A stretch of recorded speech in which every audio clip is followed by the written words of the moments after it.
Speaker, I fixed it. Yes, I promised to fix it, and I did.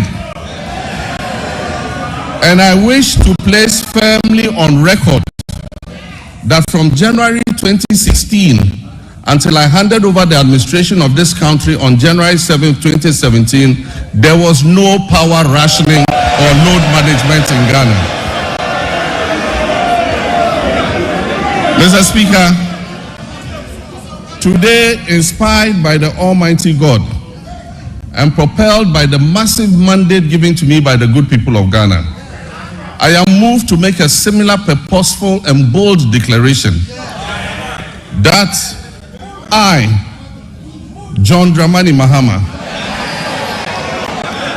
I will fix the economic crisis confronting our country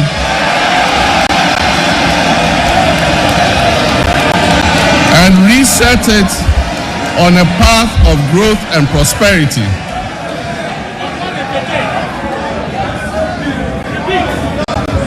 That I will fix the economic crisis confronting our country and reset it on a path of growth and prosperity.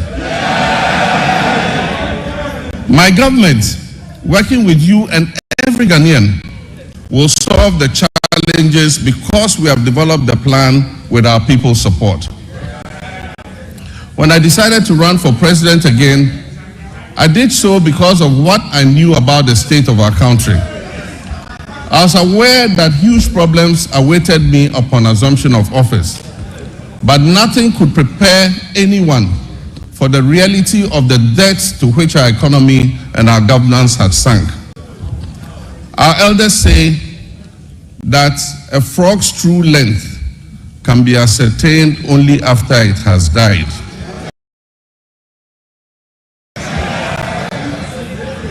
Apotro one in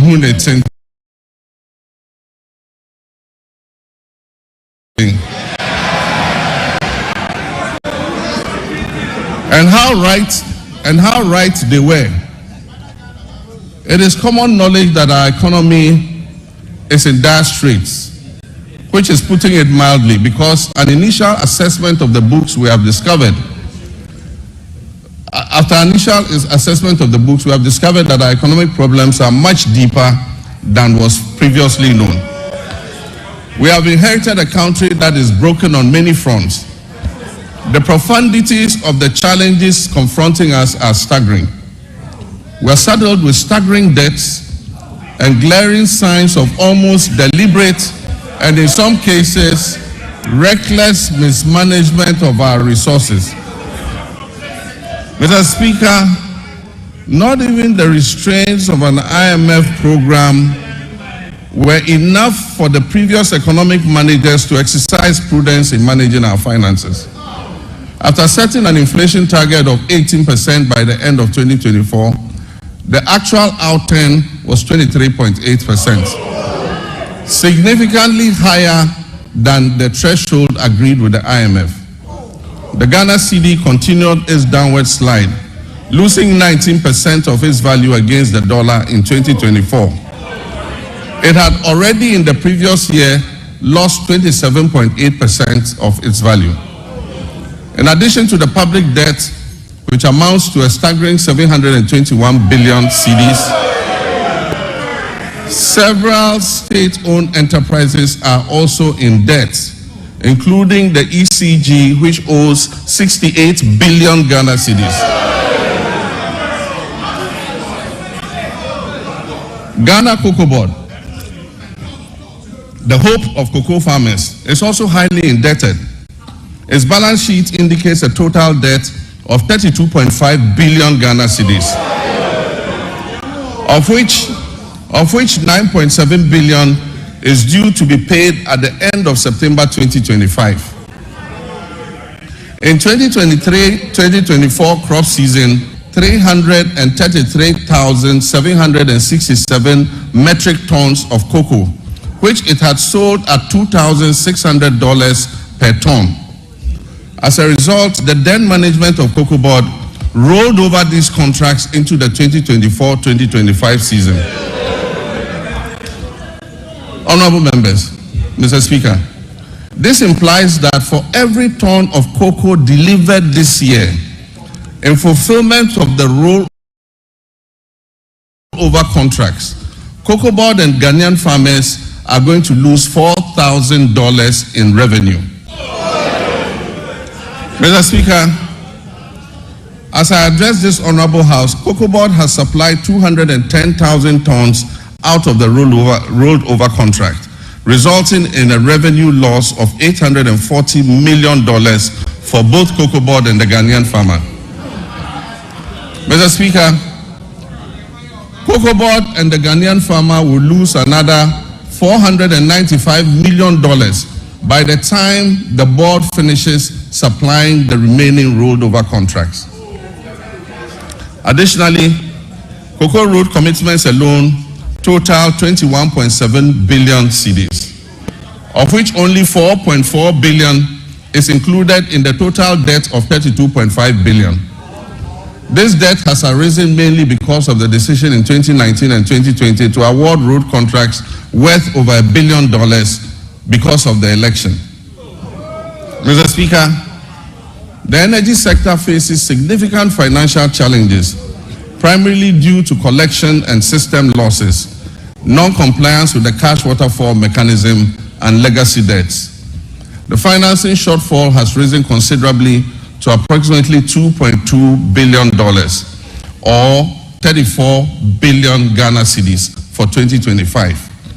And urgent measures will be needed to reduce it to sustainable levels and ultimately eliminate it. The financial sector continues to struggle despite the reportedly spending of 29.9 billion on the financial sector cleanup exercise up to date. Scant reserves were also left for debt servicing, despite implementing what may be considered the most severe and distressing economic policy in the annals of the Fourth Republic, if not in the entirety of our nation's history. And I'm referring to the domestic debt exchange program. This is in stark contrast to our actions in 2017 before we left office, when we allocated $250 million to the sinking fund handed over to the incoming government to service debts, Ghana's debts. There have been claims that buffers were left for debt repayment, oncoming debt repayment this year. Mr. Speaker, honorable members, let me give you the statement of account for the debt service reserve account, which is also popularly referred to as the sinking fund. This fund shows a balance of only $64,000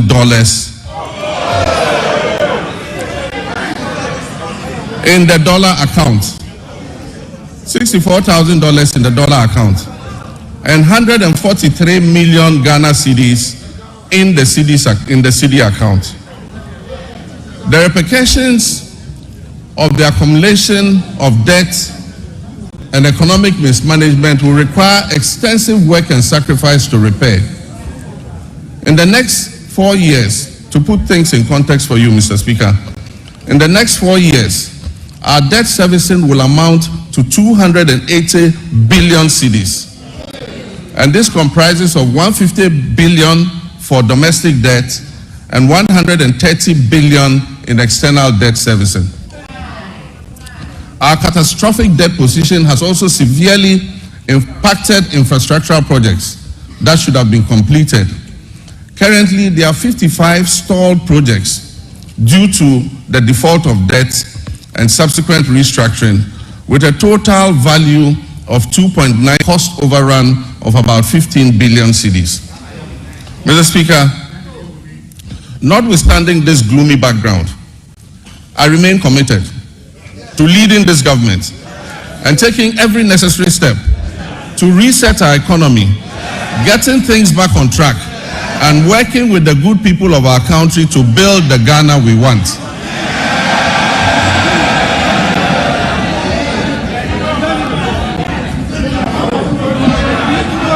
Mr. Speaker,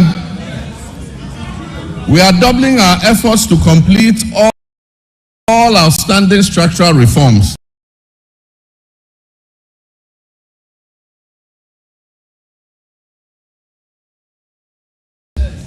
Through the budget, we will implement corrective measures to restore fiscal discipline and debt sustainability. We're also working hard towards completing the upcoming fourth review of the IMF-supported program. The review is scheduled from April 2nd to April 15, 2025, and the IMF Executive Board is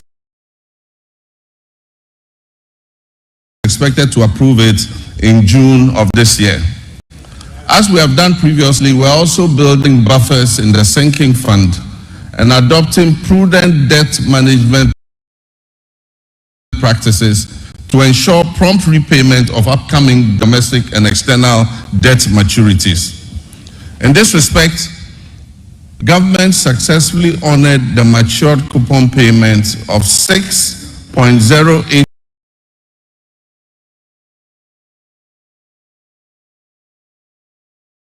$1 billion in cash and $3.46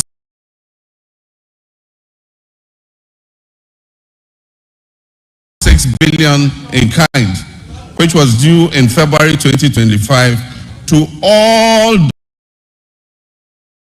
domestic debt exchange program bondholders, fully paid.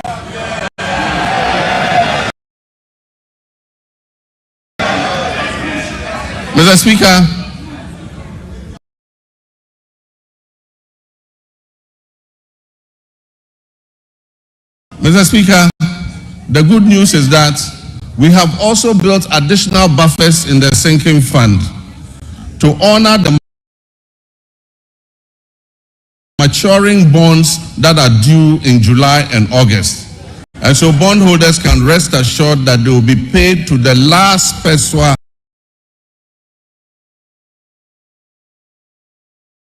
whatever is owed them. With the transparent and prudent measures we have implemented since taking over the administration of this country, I urge my countrymen and women, business owners, and foreign investors to trust our competence in turning our economic fortunes around. Mr. Speaker, since we took office on January 7, 2025, we have upheld our commitment to a fiscal consolidation agenda with a streamlined government. We have eliminated unnecessary expenditures and reduced our reliance on borrowing. Our prudent debt management practices have led to a substantial reduction in interest rates. The 91-day Treasury bill rate, which was 28.51% on January 6, 2025, has dropped to 24.48% as of February 24, 2025. Similarly, the 182-day Treasury bill rate, which was 29.07% as of January 6, 2025, has decreased to date to 25.388%. Mr. Speaker, the 364-day Treasury bill rate has also moved from 30.41% to 27.30% in the same period. We signed a memorandum of understanding with our Official Creditor Committee, OCC, to formalize the debt treatment agreed upon with our official creditors. This marks a crucial step towards Ghana's restoration of long-term debt sustainability. The agreement will enable financial resources to support and strengthen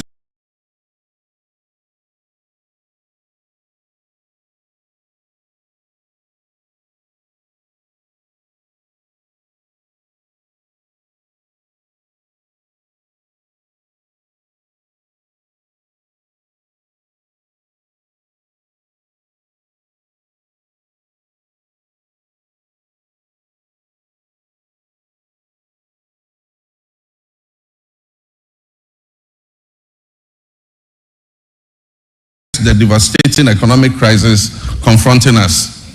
It will support the development of a homegrown fiscal consolidation program, and it will highlight key structural reforms and policy priorities essential for resetting the economy and creating prosperity for all our people. I believe there's absolute wisdom in what our elders say, that two heads are better than one. Tikro and Kwejina.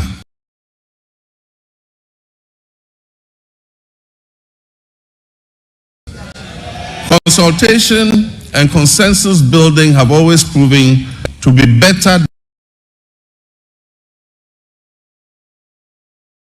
unilateral decision making. It is my hope, therefore, that our colleagues on the other side of the divide will display love of country and participate in this national dialogue, unlike the boycott of the Century Forum in 2014.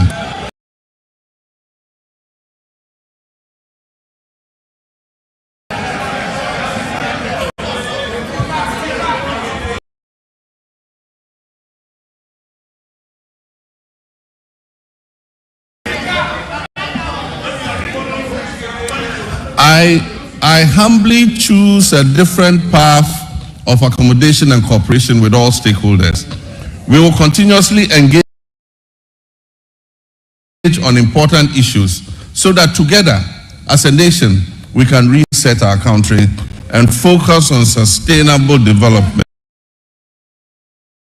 Mr. Speaker, honorable members, together we shall build the Ghana we all want. Mr. Speaker, my administration inherited an energy sector on the brink of collapse. It was weighed down by unsustainable debt.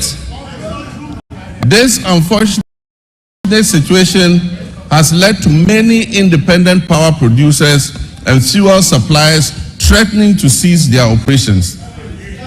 Mr. Speaker, listen to this. Despite collecting over 45 billion cedis in energy sector levies, ESLA, over the last 8 years, the outgone administration has left the Ghanaian people with an energy sector burdened with a staggering debt of 70 billion cedis as of December 2024.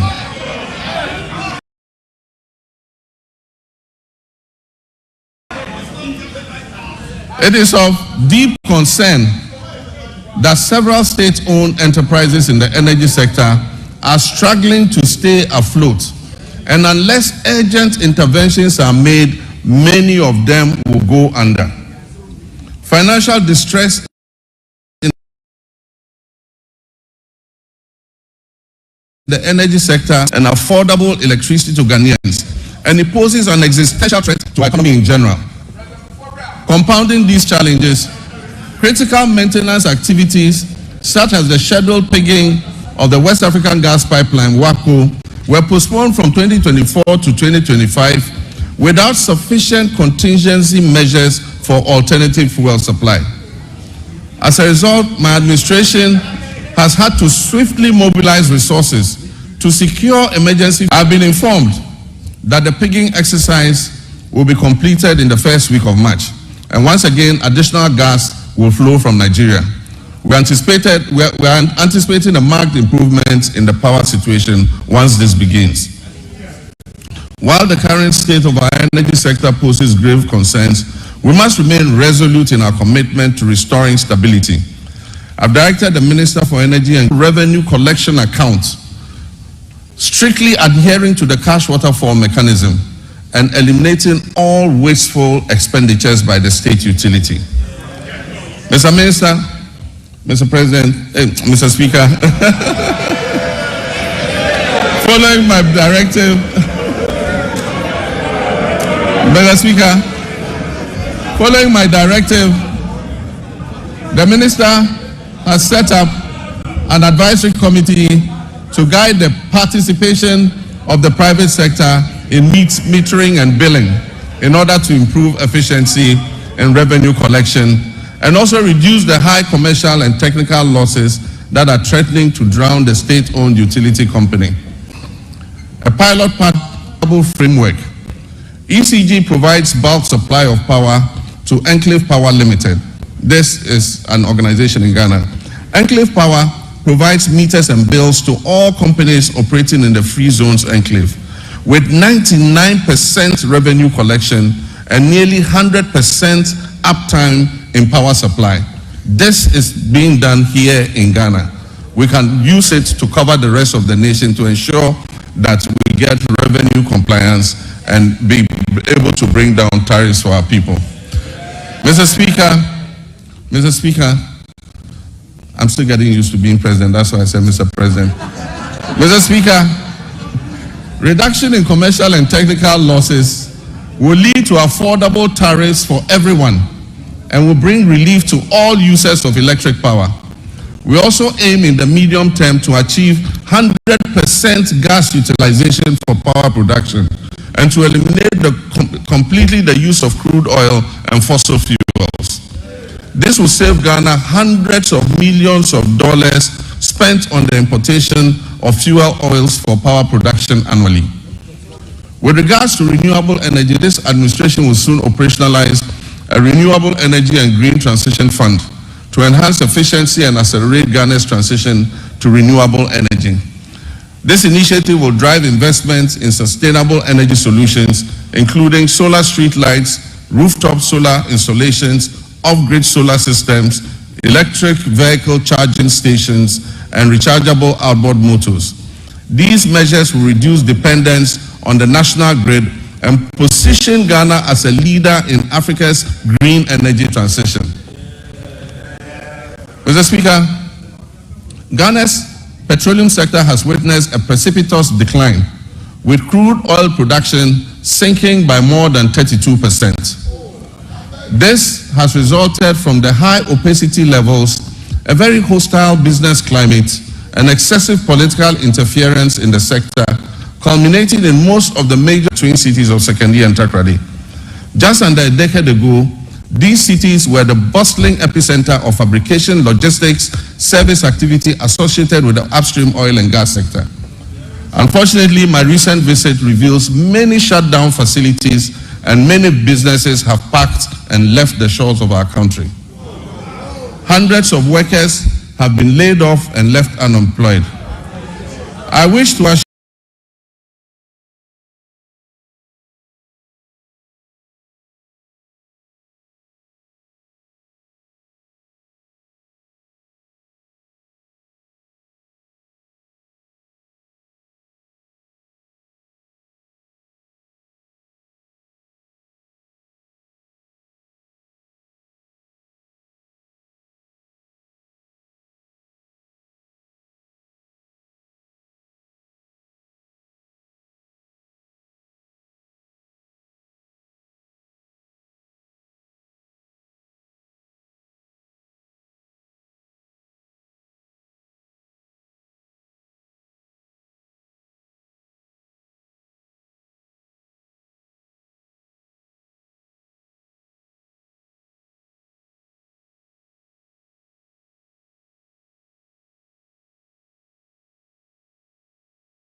Mr. Speaker, the livestock breeding farms and increasing local livestock production, thereby creating jobs and boosting self-sufficiency. For years, access to mechanization, quality seeds, fertilizer, and extension services has been a major challenge to our farmers. To address in every agricultural district, ensuring that farmers receive essential mechanization services and resources to improve their productivity and efficiency. Mr. Speaker, also in the fisheries sector, we implement strategic interventions to enhance productivity and sustainability. Key among these initiatives is the continued enforcement of measures to curb illegal, unreported, and unregulated fishing, which threaten our marine biodiversity and the livelihoods of our hard-working fisherfolk. We have intensified surveillance and monitoring operations, bolstered by the deployment of modern technology and strengthened collaboration with our key stakeholders. In the last month, we have expanded the supply of subsidized premixed fuel to support artisanal and industrial fishers, ensuring affordability and availability. We'll also invest further in modern fish landing sites and cold storage facilities to improve post-harvest handling. Aquaculture development is a key focus of our administration. We'll provide financial and technical support, especially to young fish farmers, increasing fish production and reducing our dependence on fish imports. To increase the value addition in this sector, we'll encourage the establishment of fish processing facilities, create more jobs, and boost exports. Our commitment to supporting women in the fisheries sector remains steadfast as we implement the programs to empower female fish processors and traders with financial capital and capacity building initiatives. While we work hard to fix the economy and provide jobs in all sectors, including agribusiness, one of the biggest crises we face in this country is youth unemployment. Youth unemployment has led to despair and frustration. The latest estimates show that up to 2 million of our young people are unemployed. This poses a major security risk for our country and requires urgent needed youth employment programs. And to ensure stricter accountability in their implementation, I have set up the Ministry for Youth Development and Empowerment in furtherance to the promise I made in the campaign. This ministry, that is the Ministry for Youth Development and Empowerment, is mandated to formulate, coordinate, and monitor policies and programs to promote youth development and empowerment in this country. Mr. Speaker, as part of our Operation Recover All the Loot policy,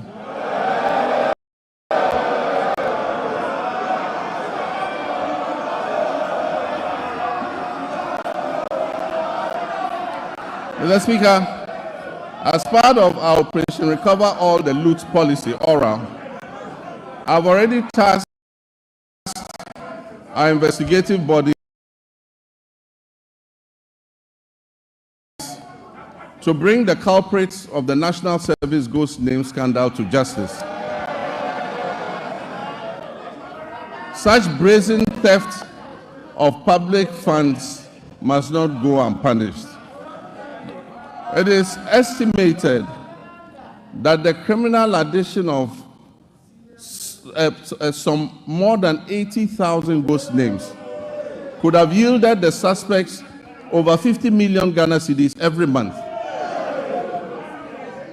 Unfortunately, some of these suspects are believed to have absconded from the country already.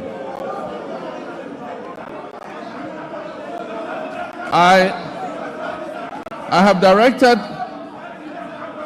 that they be declared wanted and their assets traced and frozen until investigations are completed. To achieve a legally robust regime to govern national service, I've also tasked the Minister for Youth Development and Empowerment to coordinate and present to Parliament a legislative instrument to support the implementation of the newly passed National Service Authority Act 2024. That's Act 1119. We will introduce short military training as part of our national service scheme. This will instill a sense of fitness and discipline into our youth. The administration of scholarships is another challenge. It has been fraught with a lot of challenges. The poor who genuinely need scholarships are unable to access them because the rich and wealthy always crowd them out. To fulfill our government's vision of promoting transparency, equity, and sustainability in the scholarship scheme, we shall streamline the award process to ensure that not only deserving youth benefit from the system, deserving youth benefit from the system. We shall introduce increased transparency, including publishing the list of beneficiaries every year. Mr. Speaker, job creation is one of our main pillars, and it was one of the major promises we made to the youth of Ghana. To help actualize this promise, we're going to roll out what we call the Ejumawura program. This initiative will create, track, and mentor young businesses annually with a special focus on our youth. For the first phase, the top 2,000 implementable business proposals will be supported with business development training, mentorship, access to startup capital, marketing, and networking to operationalize their innovations and business ideas. We will also launch our flagship National Apprenticeship Program to equip at least 10,000 young people in the informal sector with employable skills, including providing apprenticeship fees and startup kits when they have completed. The Youth Development and the Interior Ministries will facilitate the training of our young people in the Okada business in areas such as road safety regulations, financial literacy, and digital skills, as well as facilitating the acquisition of motorbikes. We will introduce electric motorcycles on a high purchase scheme to eliminate the use of petrol and make their businesses more profitable. Mr. Speaker, Her Excellency the Vice President's Empowerment for Women and People with Disabilities program will also be launched this year. The program will target women and people with disabilities and other vulnerable groups to build their capacity and offer them access to finance to create their own jobs. Mr. Speaker, the Ministry of Communications, Digital Technology and Innovations will also focus on developing youth IT skills and fostering innovation. Under the 1 Million Coders program, young people will receive training in coding, web app development, digital marketing, and other digital skills. This initiative aims to equip them with the necessary skills for employability in the digital ecosystem. We must provide meaningful and relevant education to prepare our youth for today's technology-driven job market. Despite various reforms, issues related to low-earning incomes persist within Ghana's educational system. I'm committed to ensuring that quality education remains a top priority. The system we have inherited is outdated in many ways and must be realigned to meet the needs of the 21st century and the fourth industrial revolution.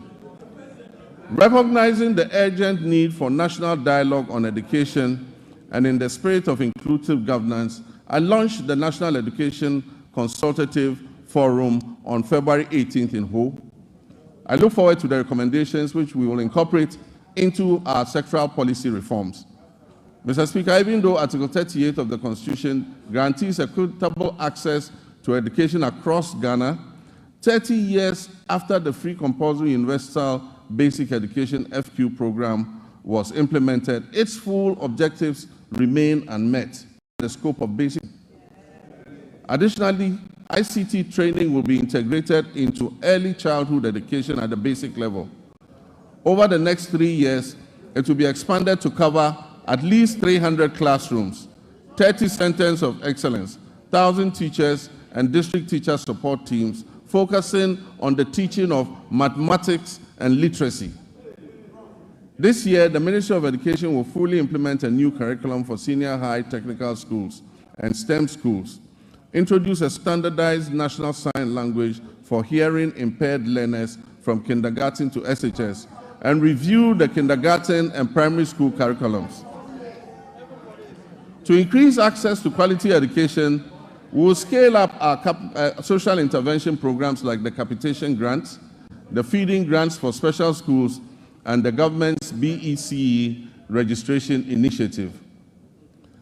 Mr. Speaker, to promote inclusion and equity, the government will enhance and resource the Islamic Education Unit to recruit more Islamic and Arabic tutors for English-Arabic schools. We will establish STEM and TVET schools in underserved and peri-urban communities. We will provide scholarships to brilliant but needy students in deprived communities, especially for study in law, medicine, and engineering. We will support Islamic colleges of education with infrastructure and logistics, and will enroll youth in Zongo and deprived urban communities in the National Apprentice Program and offer free technical and vocational training. Mr. Speaker, it is important to continue to retain and motivate our teachers in all schools, especially in the rural areas. Government will begin plans for the implementation of the 20% allowance for teachers who agree to serve in rural schools. District assemblies are going to be involved in this scheme to ensure that the teachers are present and teaching in the schools that are selected. This scheme will reward such teachers for their sacrifices and ensure quality education nationwide, not only in urban centers. Mr. Speaker, as part of our Teacher Dabre initiative, the construction of teacher accommodation units to improve welfare and attract teachers to rural areas will commence this year. Mr. Speaker, no new school will be built in this country without teachers' accommodation. Mr. Speaker, honorable members, once again for emphasis and for the record, I, John Dramani Mahama, President of the Republic of Ghana, will not cancel the free SHS program.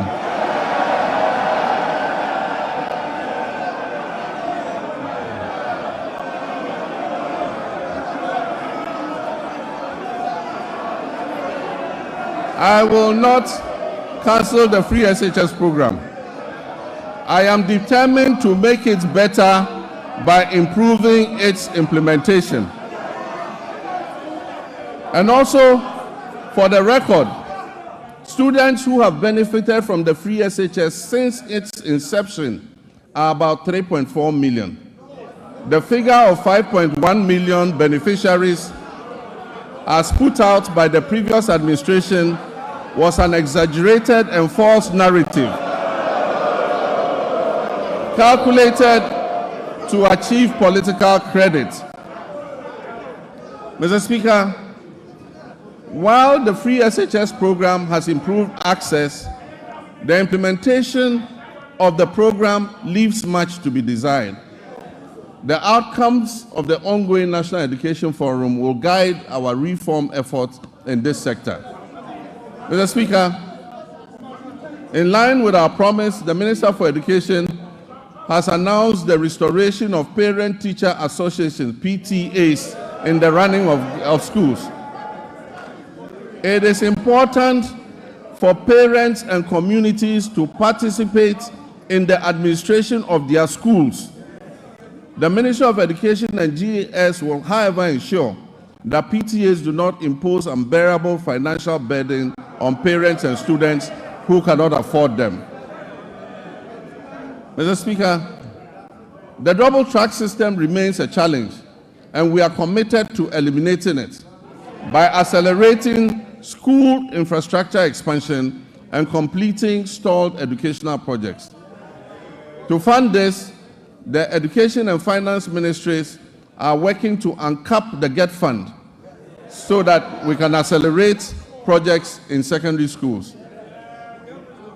As promised, we have begun improving secondary school feeding, And the children are getting better quality food as I address you.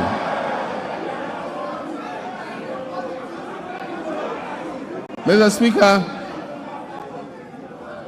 efforts to decentralize school feeding and food management include strengthening procurement and store management records capacity.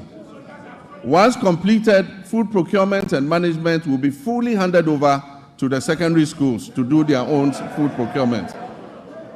Mr. Speaker, science, technology, engineering, and mathematics are central to national development, STEM. We will therefore expand STEM programs at all levels to equip all students for the global economy. We don't believe in building single standalone STEM schools. We believe that STEM must be part of the curriculum of every secondary school. Mr. Speaker, regional TVET centers of excellence will be established to provide practical skills. Every region will get a TVET center of excellence to expand technical and vocational education training. Mr. Speaker, honorable members, Ghana has consistently missed its gross tertiary enrollment targets, with a rate below 22%, far from the 40% goal that has been set by 2030. Despite over 460,000 secondary graduates coming out annually, 55% qualify for tertiary education, and only 35%, 161,000 of the 460,000 enroll in tertiary education, leaving over 300,000 without access. To address this, government is introducing a no-fee stress policy to eliminate tertiary admission fees, which currently serve as a barrier to higher education for some students. This will be supported by an enhanced student loan scheme, which is called the Student Loan Plus. The no-fee policy will also cover all persons with disabilities. And for emphasis, persons with disabilities will pay no fees for tertiary education throughout their study. And so PWDs who gain admission to tertiary institutions will pay no fees. Additionally, TVET enrollment will be increased from 11% to 20% to boost employment. Mr. Speaker, rising enrollment has strained university infrastructure, causing overcrowding and inadequate accommodation. We are determined to expand access, improve quality, and align tertiary education with national goals, particularly in STEM. Feasibility studies for new public universities or campuses of existing universities to be established in the 6 new regions will commence this year. Seed funding for these projects will come from the GET Fund in order to enhance access. Government will this year engage with the existing public universities to identify suitable sites on their campuses, acquired lands, for the implementation of the private sector participation in the provision of hostels project. This is a partnership between government, the universities, and private investors to expand hostel capacity on their campuses. This will allow more students to be accommodated on the campuses to allow for a better learning environment. Mr. Speaker, academic freedom will be upheld. We will not interfere in the administration of our tertiary universities. And our hope is that the institutions will ensure good governance in their administrative practices. Mr. Speaker, next, our health sector faces significant challenges that jeopardize the very foundation of affordable health care. The Ministry of Health has a total liability of nearly 15 billion cedis, when co-financing obligations, judgment debts, and payments to clear medical commodities at the ports are all put together.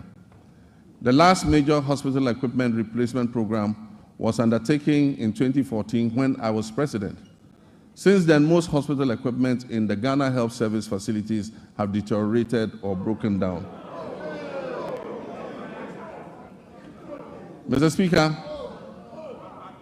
the Agenda 111 program, which was started as a knee-jerk reaction during the COVID-19 pandemic, when the Ghanaian public had begun to appreciate the significant investments that the previous NDC administration had made in healthcare facilities, and began to lament the many hospital projects that had stalled under the previous administration, a promise was made to build 111 hospitals.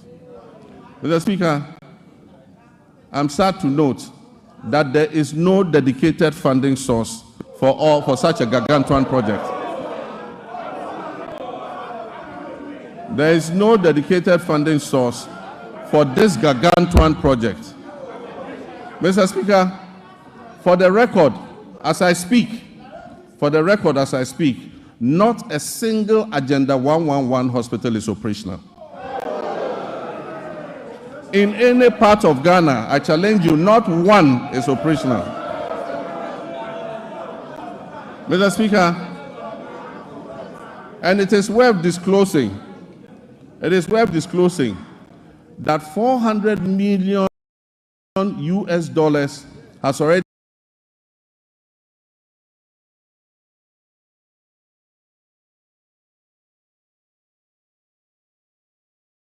been disbursed under the Agenda 111 project. Mr. Speaker, at a rate of approximately $80 million per hospital, this $400 million US spent could have completed and made operational at least 22 of those hospitals.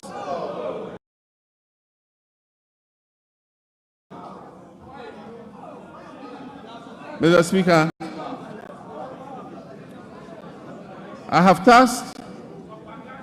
I believe that the money should have been focused on completing a number of hospitals and making them operational instead of spreading it over the current 111 hospitals. As I speak, some are at the foundation level and not a single one is operational.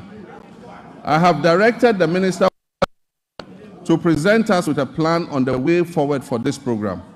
And let me add that we are open to public-private partnerships and franchising to complete and operationalize these hospitals. Mr. Speaker, one of the most pressing issues confronting our health sector today is the USAID's sudden 90-day pause in services without prior notice, and the looming threat of complete withdrawal of programs that do not align with the USAID's critical commodities to regional medical stores and health facilities in the Upper West, Upper East, Northern, and Savannah regions. USAID support for the National HIV/AIDS Control Program includes the supply of antiretroviral therapies in the Western, North, and Afro regions. These will also be affected. The withdrawal puts at risk approximately $78 million in earmarked funds for malaria, maternal and child health, nutrition, and HIV/AIDS. It also covers some programs being run at the Noguchi Memorial Institute in research. The impact will be challenging without urgent intervention. I've therefore directed the Minister of Finance to make immediate financial arrangements to mitigate this loss. And I expect that this will be reflected in his budget, which will be presented to this House next month, on March 11th. Working with the NHIA, will revive the Onuado mobile healthcare vans. These vans will provide OPD, ophthalmology, dental, ENT, and most vulnerable. Attempt to provide mobile health facilities was abandoned after the change of government in 2017. Mr. Speaker, public health experts are grappling with the conundrum of new diseases and re-emergence of old diseases.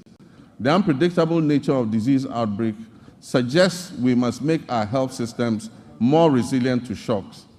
Since October last year, Ghana has faced a severe cholera outbreak. As of February 17, 2025, I'm sad to report that 6,300 suspected cases, 545 of these cases were confirmed to be cholera, and unfortunately, we lost 49 of our compatriots. The outbreak has affected 118 districts across the Greater Accra, Central, Western Ashanti, and Eastern regions.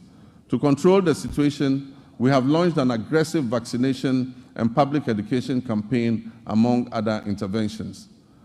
Mr. Speaker, sanitation within the context of infectious disease outbreaks, personal hygiene, and environmental sanitation must be a major priority for us. Our cities and towns must be made cleaner than what we currently have. We commit to right the wrongs and keep our cities and communities clean through appropriate investment, supervision, and performance tracking in the sanitation sector. Mr. Speaker, as I speak, the Upper West region is facing a severe meningitis outbreak. And I know, Mr. Speaker, you have made an important contribution to ameliorate the situation in your region, and I commend you for that. As of February 17, 2025, 135 suspected cases of meningitis were reported. 22 of those cases were confirmed, and unfortunately, 16 deaths have been reported across 10 districts. We've instituted free treatment for affected persons and deployed a strong national team of health experts to encourage early reporting to health facilities of suspected meningitis. Mr. Speaker, as outlined in the 2024 manifesto of the NDC, my administration is actively developing the framework for the rollout of the free primary health care program. When fully implemented, this initiative will mark a significant step towards Ghana achieving goal number 3.8, which is universal health coverage of the SDGs, by eliminating financial barriers to basic health care access. Also in line with our 120-day manifesto commitment, the composition of the technical committee is far advanced, with plans to establish the Ghana Medical Trust Fund, also known as Mahama Cares, in the coming weeks. Mr. Speaker, honorable members, this fund will be dedicated to financing the treatment of non-communicable diseases, which have seen a significant rise over the past decade. As part of this initiative, the government is committing to allocate financial resources towards this project in 2025, with further support to be mobilized from private sector partners to ensure the sustainability of the fund.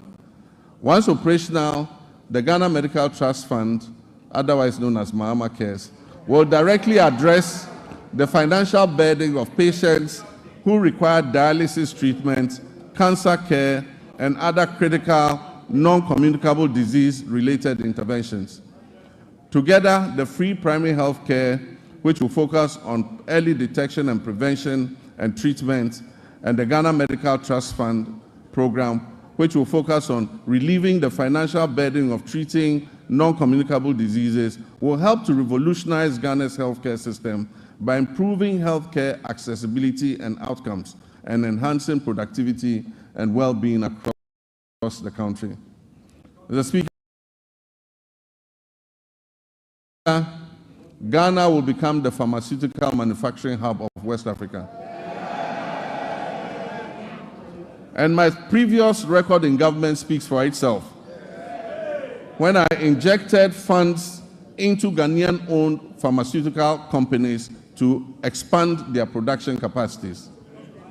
Mr. Speaker, as this exciting phase unfolds under the 24-hour economy initiative, we must strengthen every aspect of our pharmaceutical industry. And this includes the Food and Drugs Authority and the Customs and Security agencies in order to avert the use of fake drugs and the importation of illicit drugs into our country. We await thorough and unbiased investigation into the alleged opioid pill importation into Ghana and other West African countries. The outcome will be shared, and I can assure you necessary action will be taken. Mr. Speaker, as a Social Democrat, I'm resolutely committed to eradicating all forms of discrimination in our society. Our vision is to foster fairness and cultivate an inclusive environment where everyone can engage fully and equally in social, economic, and political life. With my Vice President, the history-making Professor Nana Jane Opoku-Agyeman, we will engage with all stakeholders, including our development partners and civil society organizations, to prioritize gender equality, equity, and social justice. We will establish strong social protection mechanisms and enhance legal safeguards for women, girls, and other vulnerable groups. Our initiative would include enacting comprehensive laws and policies designed to dismantle harmful social norms to enhance access to crucial resources and opportunities, particularly for young women, and reduce overall vulnerability within our society. Mr. Speaker, I'd like to take a moment to commend you and this House for your unwavering support and guidance, which were instrumental in passing the Affirmative Action Act of 2024, Act 1121, during the 8th Parliament of the 4th Republic. My government is dedicated to successfully implementing this act to ensure gender equity across the political, social, economic, educational, and cultural spheres. The Ministry of Gender, Children, and Social Protection is actively collaborating with relevant stakeholders to guarantee that this act is fully operational, including attaining the 30% target quota for women in political appointments. I'm pleased to report that women currently make up 23.21% of all appointments, and we are diligently working towards reaching the targets set forth in Act 1121. I'm, however, concerned about achieving gender balance, especially at the local government level. Very few women have mastered the courage to apply for the positions of metropolitan, municipal, and district chief executives. And unfortunately, the few who have courageously applied have been edged out on very flimsy and parochial grounds. It is my hope that the National Constitution Review Conference will clear a pathway for the election of DCEs. The Gender Ministry will then be obliged to encourage and support more women to apply and stand for these elective positions. In our pursuit of empowering women, Mr. Speaker, we'll establish the Women's Development Bank. This will be a specialized financial institution designed to support businesses owned and led by women through the provision of low-interest loans and tailored financial services offered under very flexible terms. Consultative processes are underway to ensure the successful launch of this bank. And as part of our 120-day social contract, the Minister for Finance is going to allocate initial funding for the Women's Development Bank in the upcoming budget that will be presented to this House. Mr. Speaker, we're also implementing measures to expand the Livelihood Empowerment Against Poverty program under our Big Leap initiative. As we work towards completing the Ghana National Household Data Census by this year, 2025, we'll reassess the status of LEAP beneficiary households to facilitate the enrollment of new beneficiaries. Mr. Speaker, we are committed to enhancing the legal framework surrounding disability rights by passing the Persons with Disability Amendment Bill. Additionally, we will introduce a legislative instrument to strengthen further the provisions of the Persons with Disability Act, Act 715 of 2006. We reiterate our commitment to ensuring that individuals with disability have access to free tertiary education and equal opportunities to pursue their academic and professional ambitions. Mr. Speaker, the government intends to ensure the implementation of legislation that enjoins public and private employers to reserve 5% of their employment for persons with disabilities. I am aware that a private member was shepherding this bill. Government is going to support that motion in order that 5% of all employment is reserved for persons with disability. Mr. Speaker, Ghana's sports sector, once again, which was a shining example of excellence within Africa, now finds itself at a very critical juncture. Historically, our nation has been celebrated and has had remarkable achievements in boxing, football, and athletics. Unfortunately, this is no longer the case. However, recent years have unveiled depressing structural deficiencies in administration, funding, infrastructure, and talent development. Immediate and comprehensive reforms are imperative to reclaim our rightful place on the global sports stage. Mr. Speaker, we will develop a comprehensive national sports policy to align with international norms. This policy will be accompanied by an exhaustive review of the Sports Act of 2016, that is Act 934, and the rigorous enforcement of the Sports Regulations 2023 LI 2477. Infrastructure development remains paramount in our strategy. The government is committed to refurbishing existing national stadia, completing youth resource centers, and constructing new sports facilities in the new regions. We'll also prioritize community recreational facilities to foster greater participation in sports at the grassroots level. Recognizing the critical role of youth development, we're implementing a significant overhaul of grassroots sports with the establishment of the School Sports Authority. This body will oversee structured inter-school competitions and talent identification initiatives essential for nurturing future sporting champions. Over 60% of Ghana's elite athletes have emerged from these school sport programs. The ministry has now been renamed the Ministry of Sports and Recreation. To acknowledge the significance of recreation, we will launch a National Recreation Day. This will be a monthly initiative centered on community engagement alongside an annual National Recreation Festival. These initiatives will encourage keep-fit activities and promote active lifestyles. It will promote traditional games and strengthen community bonds. Next month, the senior national team, the Black Stars, which is now a pale shadow of its former glory, will play 2 World Cup qualifying matches. I've instructed my office and the Minister for Sports and Recreation to hold the Ghana Football Association accountable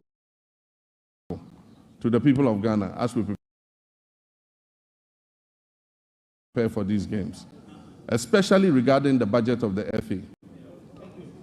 There will be no secrecy in how much the government spends on the national teams. The budgets presented by the FA and other sports associations must be known by the public. After all, it is the taxpayers' funds that are used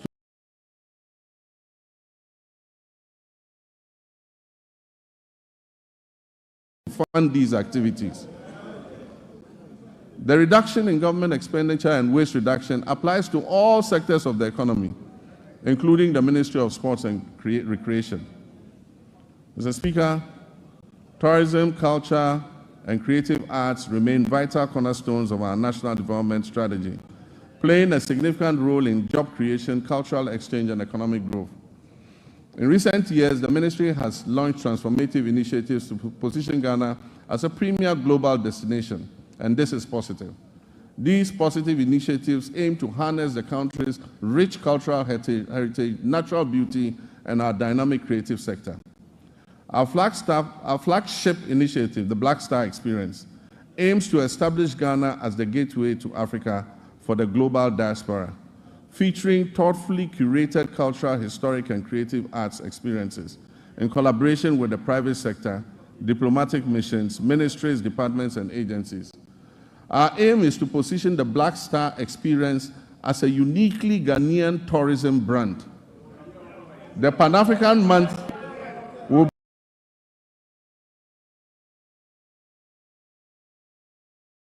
be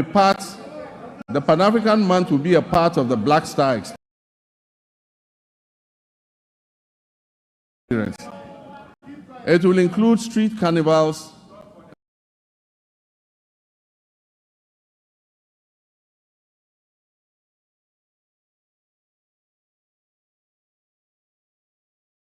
film week, a fashion festival, a food fair,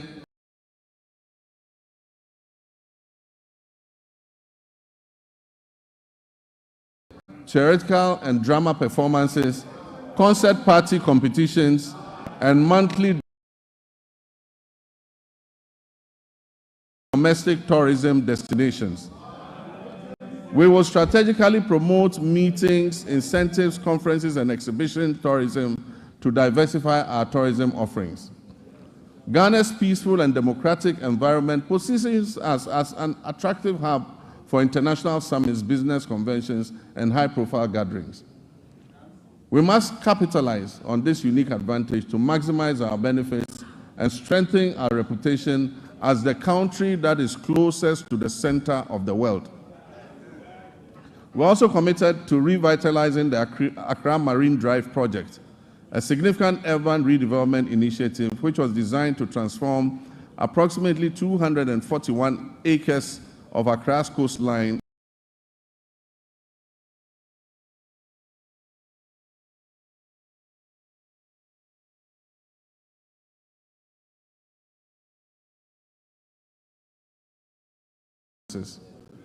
The resulting interconnected benefits foster a vibrant economy and enhance the livelihood of countless of our citizens.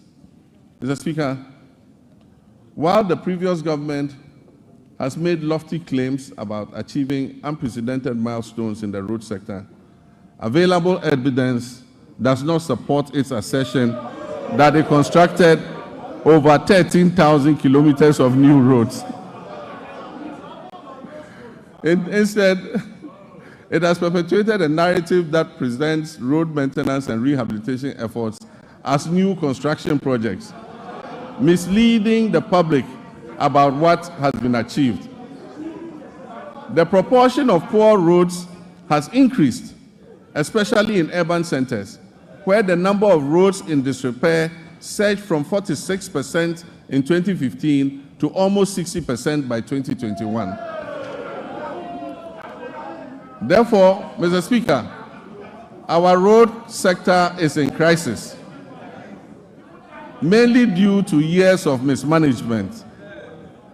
As many as 85% of awarded contracts in the road sector have stalled, and the contractors have stopped work due to non-payment, and most of them have parked their equipment off-site. Mr. Speaker, as of December 2024, unpaid bills owed to contractors in the sector exceeded 20 billion Ghana cedis for work that had been carried out between 2018 and 2024. For instance, the Ghana Road Fund obtained a loan of 600 million Ghana cedis in March 2018 to refinance outstanding debts and borrowed an additional 1.2 billion Ghana cedis from a syndication of banks in November 2019. Alarmingly, upon assuming office, the Ghana Road Fund still had outstanding payments, including some as low as 2,000 Ghana cedis, dating back to 2018. Current commitments for road projects that are unpaid currently stand at an astonishing 105 billion Ghana cedis. Despite these considerable challenges, this government remains steadfast in its commitment to prioritize vital infrastructure projects that address the pressing backlog of poor roads. Our strategy will be anchored in executing our flagship initiative under the Big Push program. The Big Push will see major rehabilitation of many key roads in the feeder roads, urban roads, and highway sectors. We'll also undertake the following key initiatives to revitalize the road sector. We'll reintroduce tolls, road tolls, using modern technology. We'll rationalize the road sector portfolio to focus on high-impact initiatives. Mr. Speaker, we will uncap the road fund in order that it can accumulate more money to pay for road maintenance. Mr. Speaker, we will minimize sole source procurement to encourage competition, competitive bidding, and enhance public transparency in the procurement processes. Mr. Speaker, the drip equipment, which was acquired at the last moment as a knee-jerk reaction for electioneering purposes,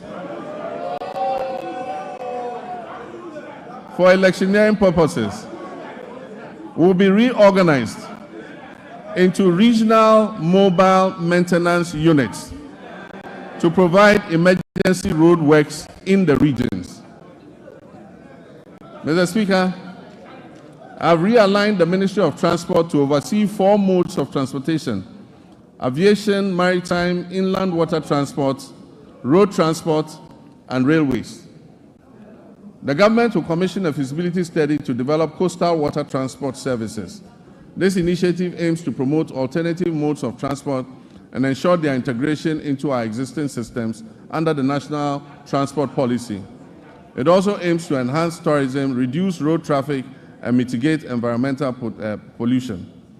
Motorcycles and tricycles, commonly known as Okada, hold significant potential as a more convenient, timely, safe, and cost-effective mode of transport.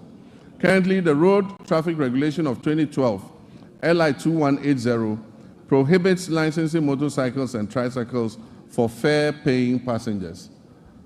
As part of our government policy, the Ministry will amend the regulatory framework to regularize the use of motorcycles and tricycles for commercial passenger transport. In our ongoing effort to revitalize the whole airport, the government will facilitate the establishment of the state-of-the-art pilot training academy and a maintenance, repair, and overhaul facility. The Volta region will become a center of excellence for aviation training and aircraft maintenance. This project will create significant employment opportunities. It will stimulate economic growth and bolster tourism in Ho and the surrounding communities. I have directed the airport company to release 10 acres of land at the Ho airport for this purpose. Mr. Speaker, with the completion of the Tema-Mpakadan rail line, the government will launch passenger services between Tema and Adome. We will also begin developing the necessary infrastructure on the Volta Lake to facilitate freight transport between Tema Port and Bupe as part of our Eastern Corridor multimodal transport system. The Western Railway line will continue to be modernized in partnership with the private sector. This initiative aims to support the efficient transport of bulk cargo and minerals from the mines in Nsuta, Awaso, and Yinehin to the Takoradi port, while providing passenger transport along the Western Corridor. Mr. Speaker, the last attempt by the previous administration to re-establish a national airline has failed. We will reopen a transparent process that will receive expressions of interest to invite competent established partners to work with us to establish a national airline. We believe that an efficient national carrier can help reduce fares on routes where external carriers are currently enjoying a monopoly. Mr. Speaker, our communications and digital technology initiatives focus on expanding our national digital infrastructure to stimulate innovation and enhance public service delivery. We're also dedicated to improving access to information and communication technology, promoting the digital economy, ensuring inclusive and equitable growth across all sectors.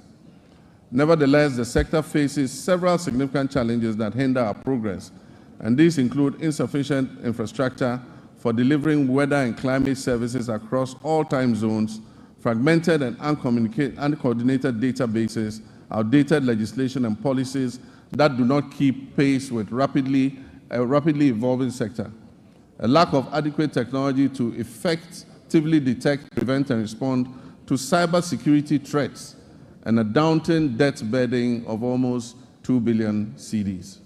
To revitalize this sector, government is committed to reviewing existing laws and policies to better align them with emerging technologies such as artificial intelligence, big data, Internet of Things, and machine learning. Additionally, we'll develop and expedite the enactment of the Kofi Annan Center of Excellence Bill. This legislation will establish the necessary framework for the center to concentrate on research and development, consultancy services, and capacity building.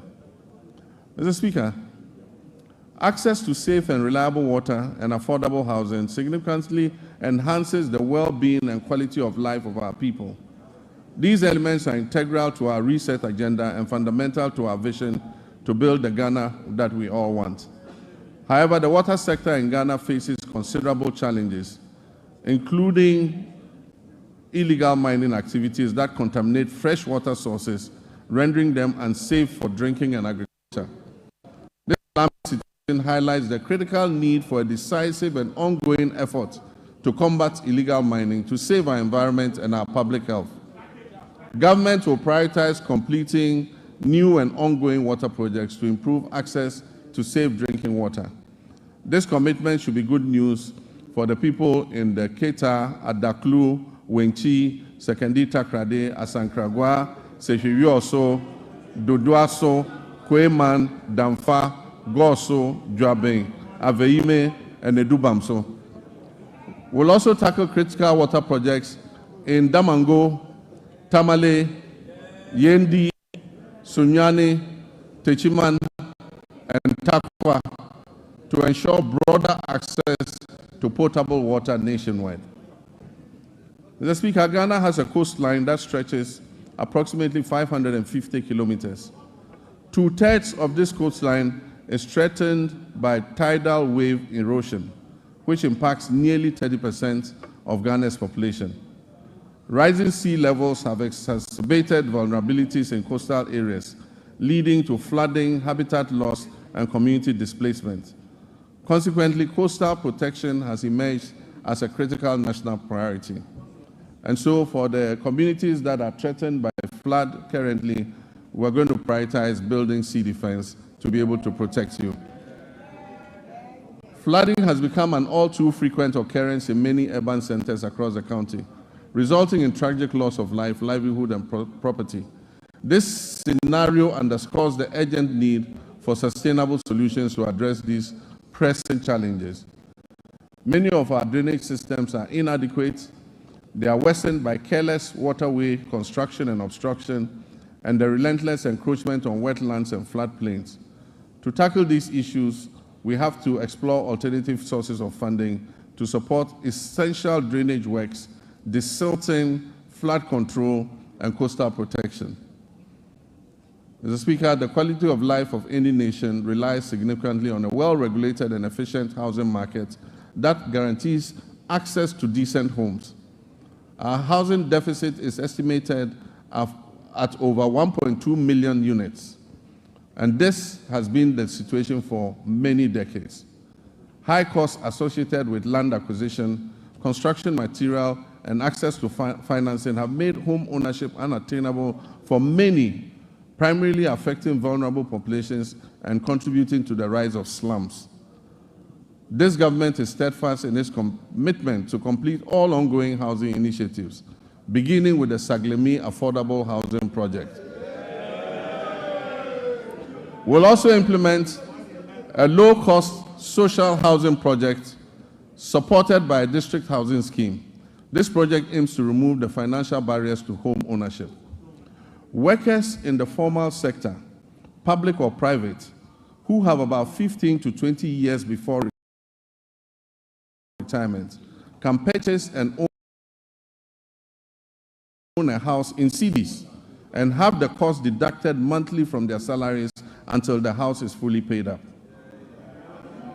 Mr. Speaker, illegal mining, commonly known as Galamsey, has inflicted tremendous harm on our forests, leading to significant land degradation and pollution of vital water sources. This reckless activity threatens Ghana's environment and public health. Mr. Speaker, I'm sad to report that presently 44 of the country's 288 forest reserves have been impacted. An area that is alarmingly equivalent to approximately 8,000 football fields has been completely destroyed. Mr. Speaker, the pollution levels in major rivers within the southwestern basin are critically high, with turbidity levels far exceeding possible units. To combat this urgent crisis, we're implementing a proactive approach that includes robust and impartial law enforcement, meaningful stakeholder engagement, and the creation of alternative livelihoods for our citizens involved in Galamsey.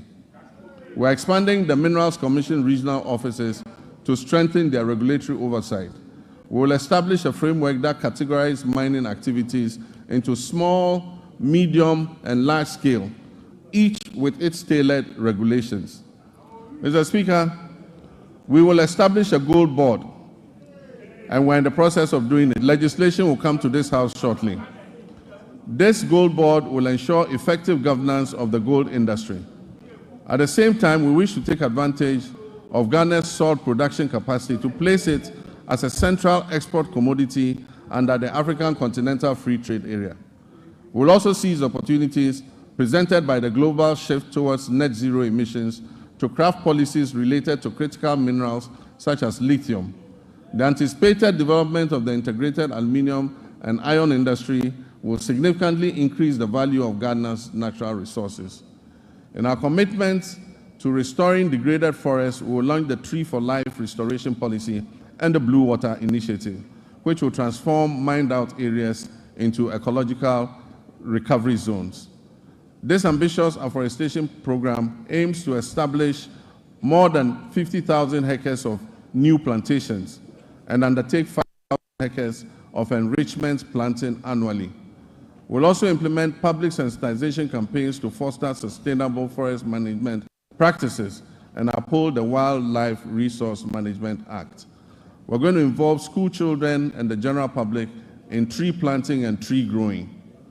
Mr. Speaker, comprehensive reforms will be introduced to enhance transparency and efficiency while ensuring tenure of security in land administration.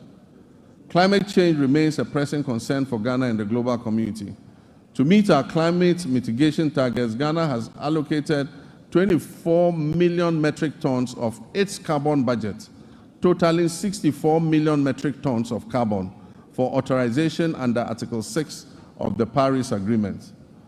We've successfully authorized 3 projects which are poised to reduce 5.2 million tons of our carbon emissions. In line with our manifesto, we are committed to strengthening institutional and human capacity through necessary adaptation and mitigation measures to bolster resilience in critical sectors such as agriculture, forestry, energy, and water resources. We also pledge to align our national policies with international efforts to limit global warming to 1.5 degrees centigrade by 2050 and promote a fair and just transition to renewable energy sources. Mr. Speaker, we stand on the cusp of making history, the history of a country that prioritizes transparency and accountability as key elements of governance. During my campaign for president, I pledged, as captured by the NDC's 2024 manifesto, to take a strong stance against corruption. Mr. Speaker, we must end state capture. Mr. Speaker, we must end the purchase of state and public assets, such as land and other immovable assets, by members of the political class. Mr. Speaker, I pledge to fight corruption head-on by implementing Operation Recover All the Loot, oral. In that regard, Mr. Speaker, one of the first committees I established, even before my investiture as president, was to establish the oral committee on the sidelines of our transition. It is instructive to announce that the committee received over 2,000 complaints from the public and has since handed over a comprehensive report. This report has been given to the Attorney General for further review, thorough investigation, and eventual prosecutions. Mr. Speaker, the recent arrest related to the unwarranted payment of $2 million of Ghanaian taxpayers' money in the Sky train saga, and then also the National Service Ghost Name scandal, mark only the beginning of a comprehensive response based on the oral committee's findings. Mr. Speaker, let me state that my commitment to fighting corruption will continue with the establishment of a unit at the presidency and the maintenance of the hotline where complaints and reports regarding graft and corruption will continue to be received and transferred to the Office of the Attorney General. Mr. Speaker, we will shortly submit for consideration a bill to regulate and restrict the sale of disposal of public lands and state assets. Mr. Speaker, as soon as the 2025 budget is approved, government will immediately take steps to reform the existing anti-corruption agencies by increasing funding and improving transparency and accountability. Mr. Speaker, Ghanaians voted largely and overwhelmingly and endorsed the NDC because we demonstrated a strong commitment and abhorrence for corruption. We pledged to fight corruption and implement far-reaching reforms that will eventually achieve a sustainable zero-tolerance policy against corruption. Mr. Speaker, the justice and legal sectors play pivotal roles in ensuring accountability and fostering the fair, equitable treatment of all our citizens by the state and its agencies. Delays and uncertainties have plagued justice delivery in Ghana, leading many Ghanaians to perceive a politicization of the judicial process. The public trust in the judiciary's independence is alarmingly low. We must work together to restore confidence in the judiciary. My government will uphold the judiciary's independence and work with the Judicial Council and services to depoliticize justice delivery and collaborate closely with the Chief Justice to combat corruption effectively. Mr. Speaker, in line with our manifesto promise to reform and expand legal education, we have developed a legal education reform bill ready to be presented to Cabinet for approval and laying before this August House Parliament. Mr. Speaker, on January 30th, 2025, I inaugurated the Constitution Review Committee to undertake a comprehensive review of our fundamental law and ensure that it reflects the hopes and aspirations of our citizens. The committee is composed of distinguished scholars, jurists, and professionals who have made significant contributions to our nation in both the public and private sectors. They will engage Ghanaians and consult with the relevant stakeholders and experts over the next 6 months. Their findings will ultimately be presented to the public for approval, followed by submission to Parliament for enactment into law, and referendums will be held where necessary. Mr. Speaker, I'm pleased to report that Ghana's internal security remains stable, despite developments primarily rooted in chieftaincy disputes. We firmly believe that even amidst conflict, it is essential for our citizens to coexist peacefully and seek amicable resolution to these disputes. We will initiate comprehensive reform across all security agencies to strengthen our national safety and security. One area that has garnered significant public scrutiny is the recruitment process within our security forces. Accusations of politicization, favoritism, protocol, and selectivity have been prevalent. Let me assure you that we are committed to changing that narrative and fostering a more transparent and equitable recruitment policy so that all our young people who wish to serve in these services have an opportunity to do so. We are dedicated to enhancing the capabilities of the Ghana Police Service, the Prison Service, the Ghana National Fire Service, the Immigration Service, and the Narcotics Control Commission, the Customs Division of the Ghana Revenue Authority, and all investigative bodies operating under the Ministry of Interior. By motivating and re-equipping these agencies, we aim to effectively maintain internal peace and security. Mr. Speaker, I want to reaffirm this government's unwavering commitment to prioritizing the welfare and well-being of our brave men and women in uniform who sacrifice daily to uphold law and order and secure our nation's peace. We will invest in adequate equipment and suitable accommodation for our security personnel.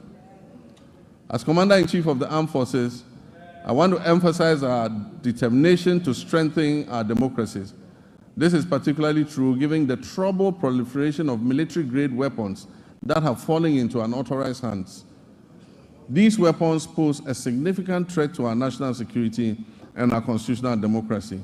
They endanger the safety of all Ghanaians and potentially exacerbate existing conflicts such as chieftaincy disputes, and in many cases fall into the hands of armed robbers. Since taking office, we have pursued a responsible approach to account for these unregistered weapons while maintaining stability within the security apparatus. I'm pleased to report that we've made substantial progress and are committed to ensuring that those responsible for this situation are brought to book. In our efforts to safeguard our citizens, Mr. Speaker, To safeguard our territory, to maintain our democracy, we remain vigilant against the threat of violent extremism and terrorism. Therefore, we are resolute in enhancing our defense mechanisms through diplomacy, counterintelligence, information sharing, infrastructure development, and the acquisition of appropriate technology. Achieving a stable and secure nation necessitates the motivation of our uniformed personnel. Currently, the Ghana Armed Forces faces a housing shortfall of over 17,000 units, and we recognize that the inadequate state of barrack accommodation needs to be addressed promptly.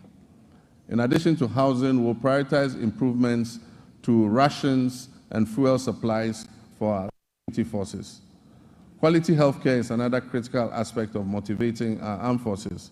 As we work to expand and improve facilities at the 3rd Civil Military Hospital, complemented by the recently restored oxygen plant, we remain committed to finishing the delayed Afari Kumasi Military Hospital, which is still a top priority for my government. The goal is to complete and operationalize this facility before the end of this year. Mr. Speaker, like many other state institutions under the previous administration, the Ministry of Defense is burdened with approximately 3.7 billion cedis in debt, a figure that continues to grow as new and undisclosed debts are uncovered. However, the demands of our Army, Navy, and Air Force continue to rise, necessitating the need for modern platforms for effective operations. Despite these financial challenges, I am confident that the Ghana Armed Forces possesses the human resources necessary to revitalize the defense industry's holding corporation, which can support the government's efforts in this regard. DHOC, which was begun under the late President John Evans Atta Mills of blessed memory, during my tenure as chair of the Armed Forces Council, is essential for fueling Ghana's industrialization drive, which is aligned with our 24-hour economy initiative. Although DHOC has expanded, it's yet to be fully optimized to deliver the returns needed for the Ghana Armed Forces and our nation. I've tasked the Minister for Defense with incorporating innovative and significant private sector participation into DHOC's operations to harness its considerable potential for economic growth. Mr. Speaker, Ghana's strong international reputation was reaffirmed by the historic participation of foreign leaders during the swearing-in of the President, myself, and Vice President Nana Jane Opoku-Agyeman on January 7th, 2025. Mr. Speaker, it reflects the confidence our country's stability and democratic progress has engendered in the international community. Ghana remains committed to its Pan-Africanist ideals, non-alignment, democracy, and global cooperation, and the rule of multilateralism, embracing a policy of friends to all and enemies to none. We'll continue to cultivate diplomatic ties based on mutual respect and shared values. Mr. Speaker, Ghana is open for business. Our policy on economic diplomacy focuses on export diversification, foreign investment, and job creation.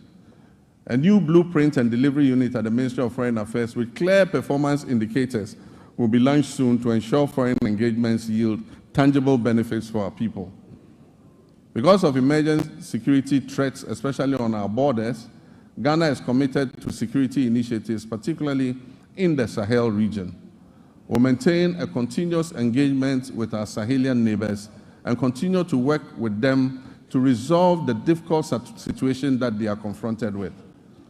I've appointed a special envoy to help sustain diplomatic relations with our Sahelian neighbors, aiming to achieve their reintegration, if possible, back into our regional bloc. Mr. Speaker, we'll expand passport application centers nationwide to reduce processing times to 7 days. We wish that a passport will be delivered within 7 days from the date application is submitted. These comprehensive reports at the passport office is going to align with our vision of a 24-hour economy. The passport office is going to work 24 hours to process passports that have been applied for. Mr. Speaker, as we reset Ghana to serve Ghanaians better, government will also revamp the labor administration institutions in the country. We'll promote social dialogue and foster harmonious industrial relations among stakeholders. In the coming months, the National Tripartite Committee, led by the Sector Minister, will organize a national labor conference to discuss pertinent issues affecting labor and employers.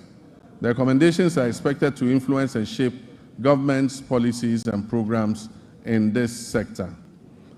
Mr. Speaker, we will launch the Ghana Labor Export Program, which would allow Ghanaians to go abroad and work with countries that we have signed agreements in specialized areas like engineering, technology, welding, carpentry, masonry, and nursing, teaching, and so many and so forth. The government will maintain strict fiduciary responsibility for the operation of the National Pensions Regulatory Authority and the Social Security and National Insurance Trust. This year, the NPRA will fully automate its internal operations and the pension industry will be regulated. This is critical to safeguarding the growing pension fund assets. As part of measures to increase pension coverage in the informal sector, which currently stands at only 11%, the government will implement an informal sector pension inclusion initiative to increase participation in micro-pension schemes. Decentralization has been at the heart of our government system, yet key players in the process, such as assemblymen and women, often face neglect and inadequate compensation. Mr. Speaker, I did promise to pay modest allowance to our assemblymen and women, and I'm committed to keeping this promise. The Honorable Minister, when he presents the budget to this House, would have a provision for allowances for assembly members. Mr. Speaker, I have just unveiled the state of the nation as I came to meet it. I've also disclosed several measures that I intend to take to address the challenges we have inherited. Nonetheless, no matter how well-intentioned our efforts to reset our economy are, they will not yield the desired outcome without the support of the people of Ghana. And so, to my dear countrymen and women, you have clearly and unmistakably expressed your displeasure with the poor governance and corruption that has existed in the past. Mr. Speaker, some of our compatriots did so even at the peril of their lives, just as our 28 February crossroads shooting national heroes did in the Gold Coast. May all such martyrs of democracy, those who have died in the process of elections and in the process of just exercising their civil rights, may they rest peacefully in the bosom of the Lord.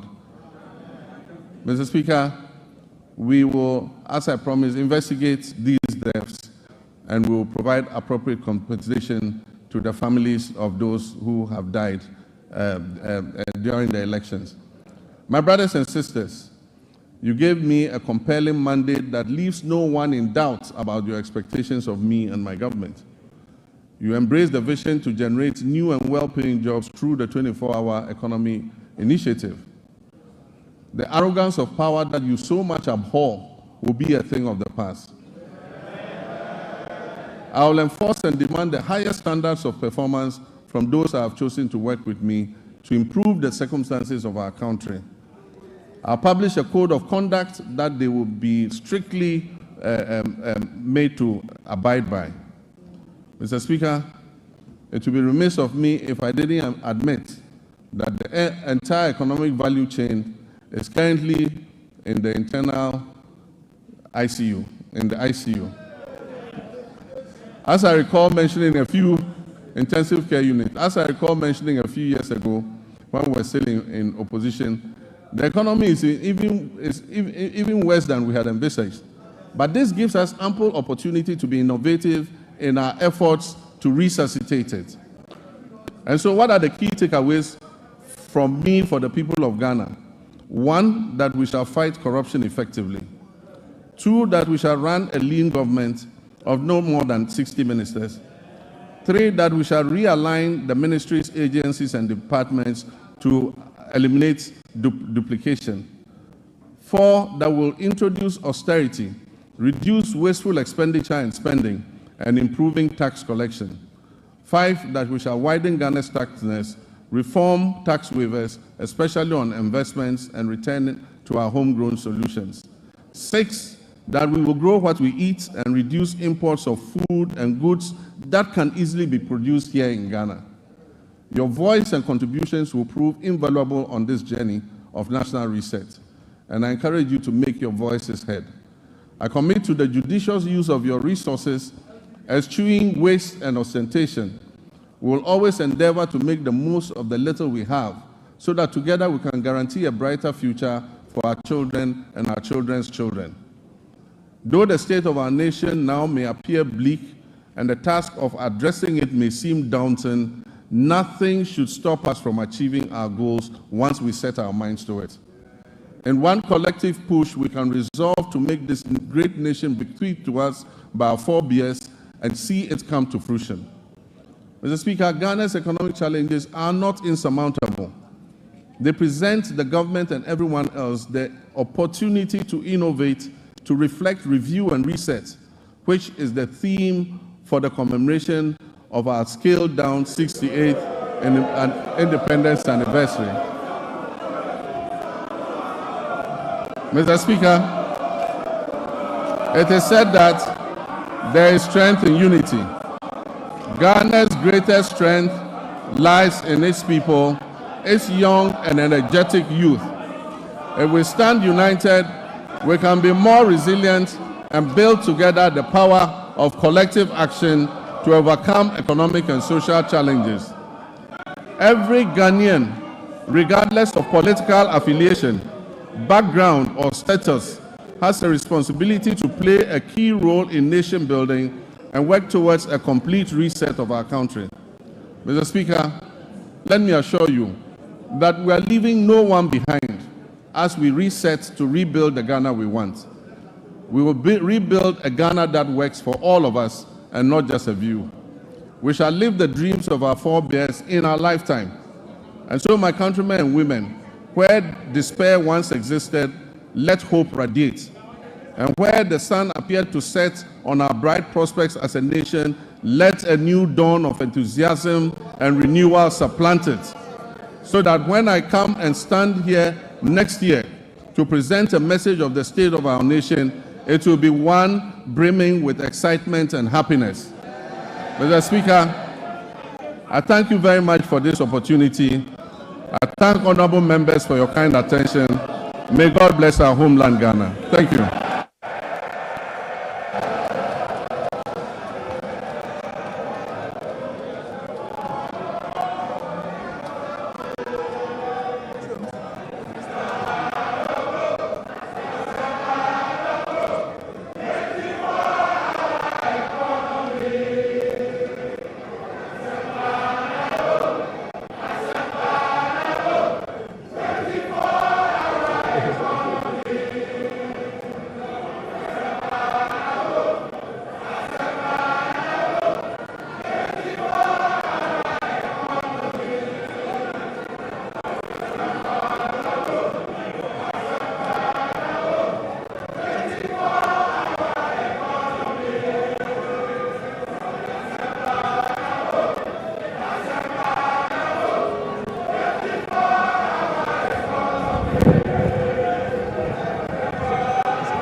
Honorable members, please resume your seat.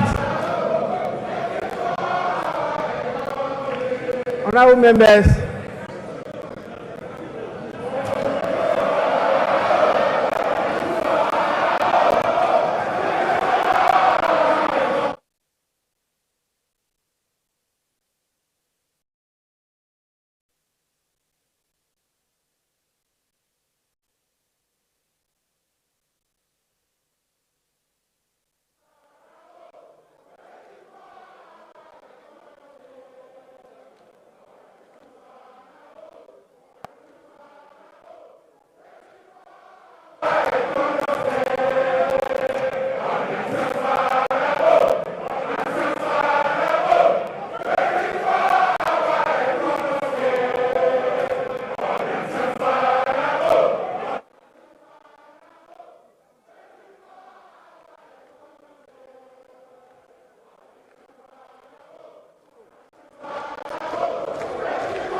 Honorable members, honorable members, order, order, order, order.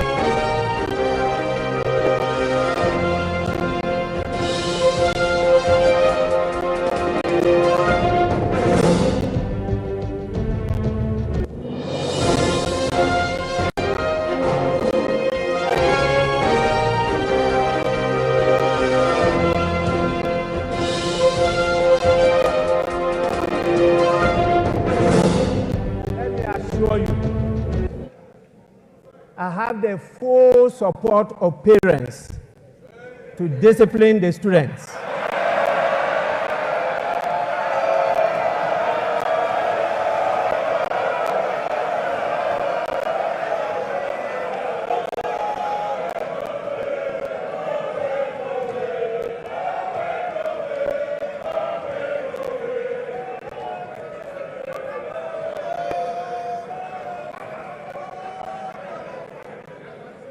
I will not accept any apologies again.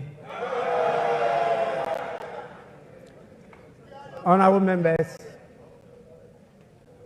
in accordance with Standing Order 72, Rule 4, I convey to His Excellency the President the gratitude of the House for the address. Honorable members, again, in accordance with the practice of this House, a formal communication will be forwarded to His Excellency the President after the House has thoroughly debated this address. So you will soon have your say. In accordance with the standing orders of the House, I want to know from the majority leader any indication regarding adjournment of the House. In other words, Honorable Leader, can you move for an adjournment?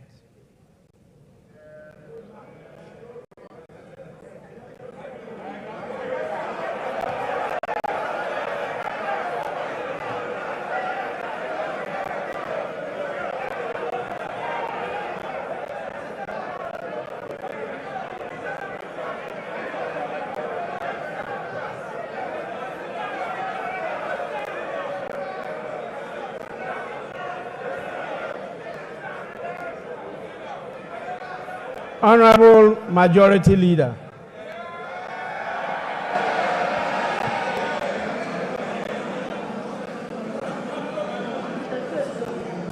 Thank you. Thank you very much, Right Honorable Speaker. Right Honorable Speaker, we wish to thank His Excellency the President for fulfilling his constitutional obligations under Article 67 and duly presenting to us a message on the state of the nation. Mr. Speaker, things are clearly bleak. Mr. Speaker, I see on this side of the House my colleagues in black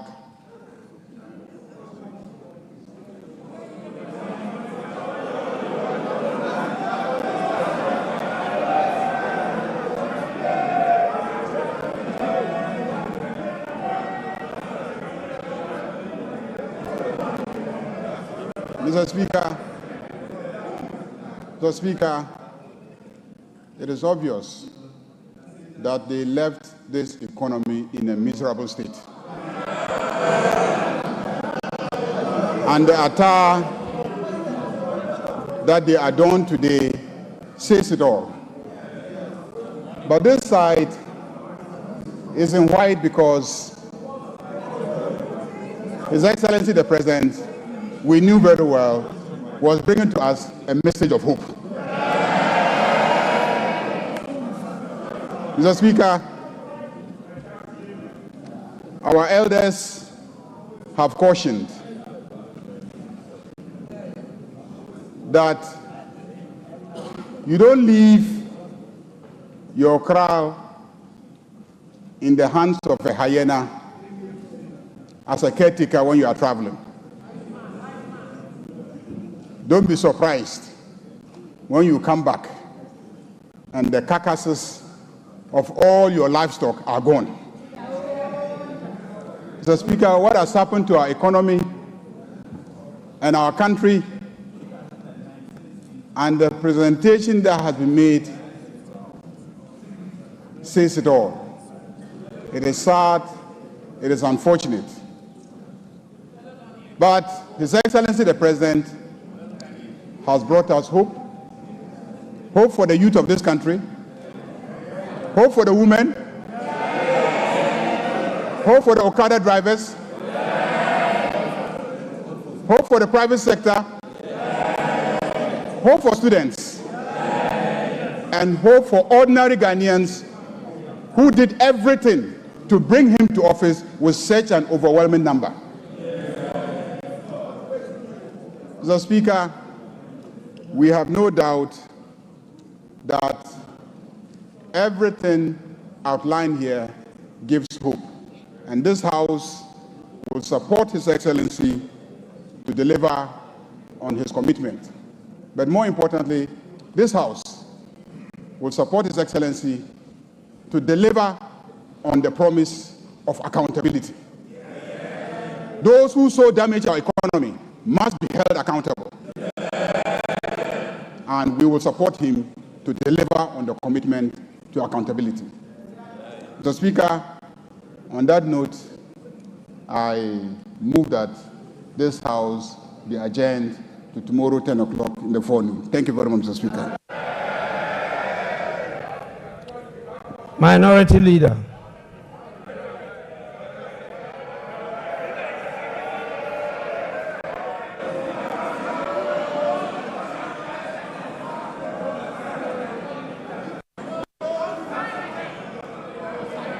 Mr. Speaker, let me, on behalf of the Minority Caucus, congratulate His Excellency the President first on his election. This is the first time after the election that he's been to this chamber and to deliver a message on the state of the nation. Our side take this opportunity to congratulate you and wish you well. Second, Mr. President, on the 21st of February 2013, you notably said, quote,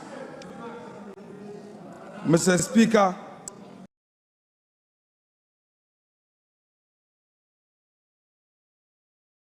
the meat is now down to the bones. This was on the occasion of your address to Parliament. And you said that the meat is now down to the bones.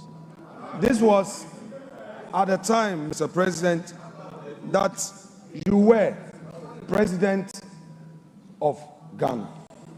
And you had served as chair of the economic management team of your own government. Yet, when you came to this house, you lamented on the same state of the economy that you had presided and re-echoed the point that we are left with just the bones. he has delivered less ministers. But it is clear that his strategy is, if less, more divide. You have appointed few ministers, but more and more and more presidential staffers and more committees.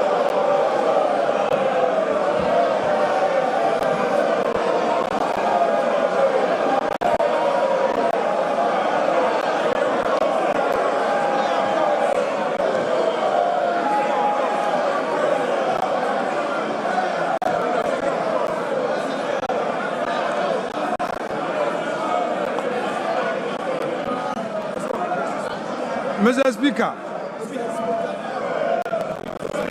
Speaker, the President again.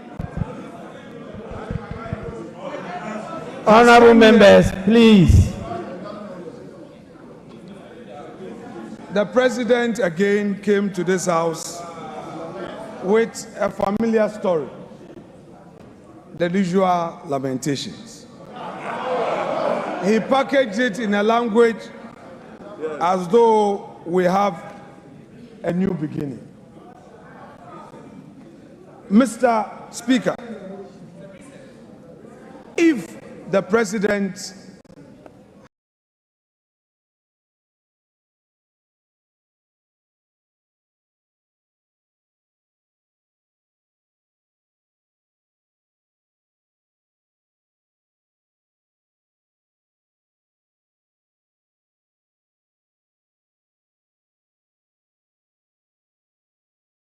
has any concerns, his duty is to fix it.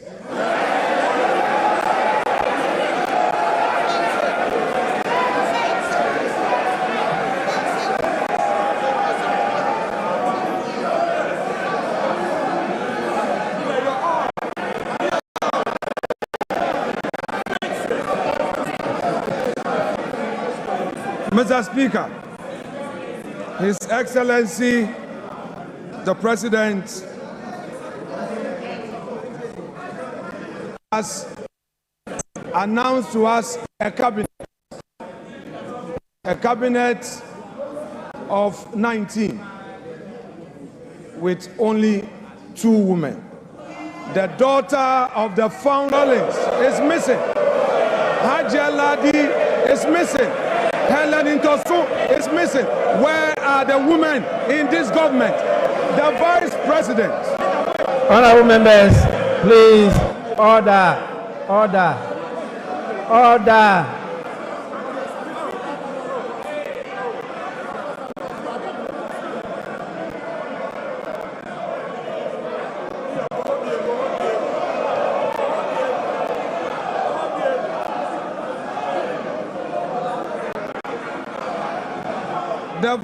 The Vice President is part of the government, and we are seeing only 2 women in cabinet, and the Vice President is sitting there.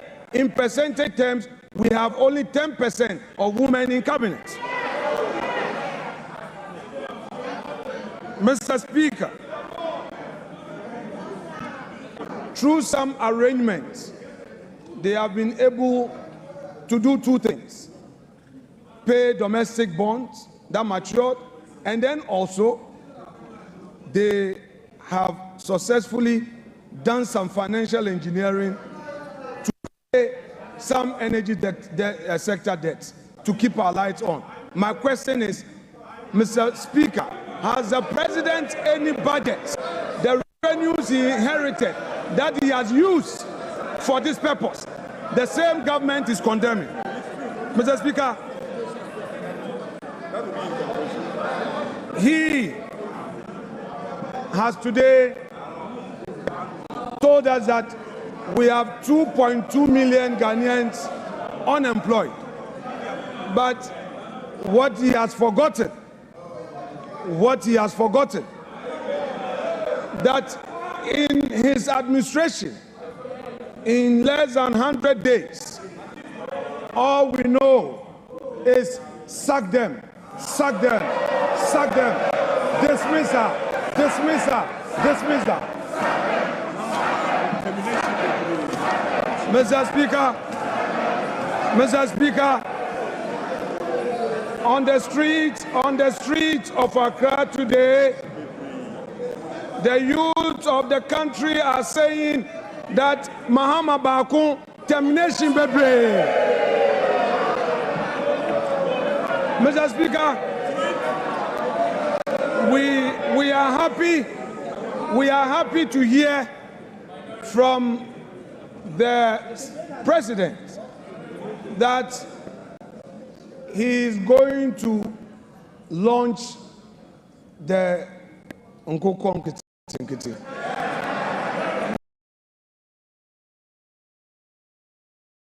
We are happy to hear this, but we are curious because only yesterday we heard of a confirm. Mr. Speaker, the president talked about the school feeding program, and in his submission on the school feeding program and the status of it, he said that they are now feeding the children well. What he didn't say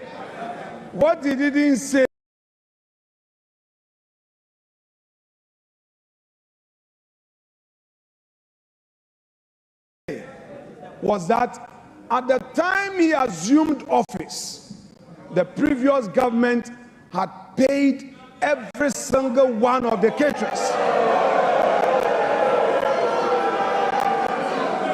What he failed to tell Ghanaians was that President John Ajekum Kufuor, who is seated in this chamber, was the one who initiated the school feeding program. He did not acknowledge him.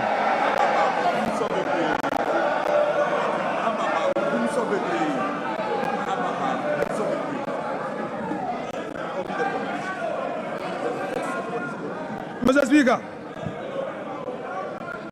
what are we seeing in this government? The same old stock. The same old stock. There's nothing new. There is nothing like transformation.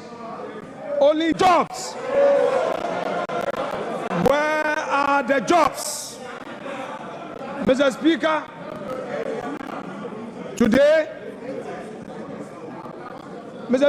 today we are seeing the 184 or so filling this chamber, the 183, plus the independent MPs who have caucused with the NDC.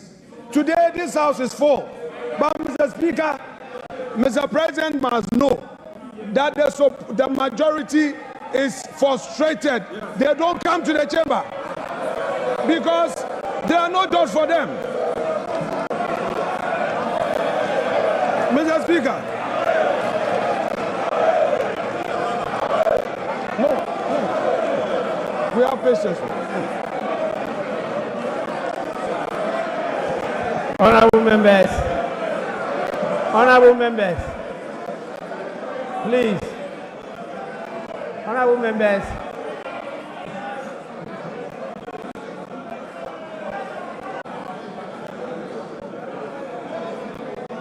Honorable Minority Leader, you have 1 more minute.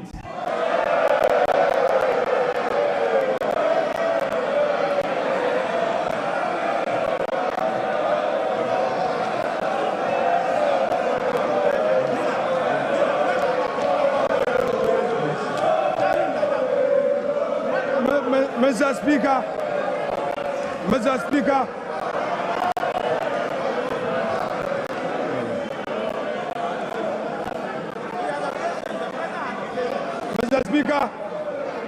when Akufo-Addo was here on his last SONA, Akufo-Addo had patience for Emmanuel Ama Kofi-Boa to speak. Mr. Speaker, there must be patience for the minority side. I cannot be limited, Mr. Speaker. Let me finish.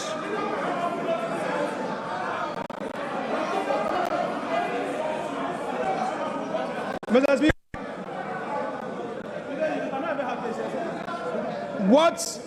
what we have heard today fails to acknowledge the strides made in the last 8 years. Mr. Speaker, that he came to meet a peaceful and a stable country. 2, the president failed to tell us that he came to meet a public civil service that the government, in spite of all challenges, was able to pay consistently. Mr. Speaker, the president failed to tell us that in spite of all the crises, consistently, the Akufo-Addo government was able to increase wages.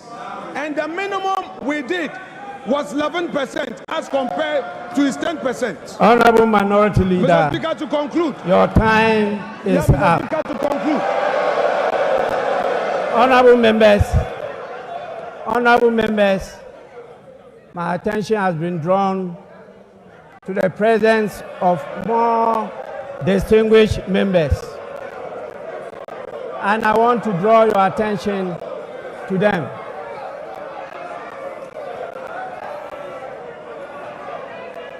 Honorable members, we have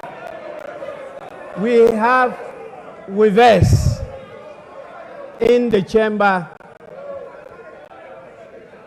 Honorable Bernard Mona, the PNC presidential candidate for 2024. 2, honorable members, we have the APC presidential candidate Hassan Abdullahi Ayarga.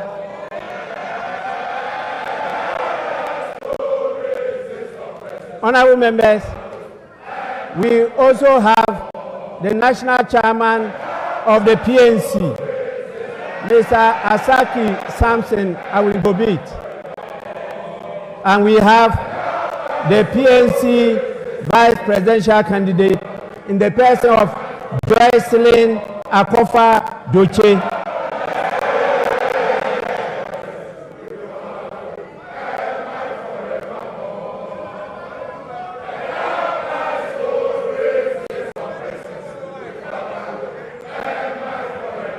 Honorable members,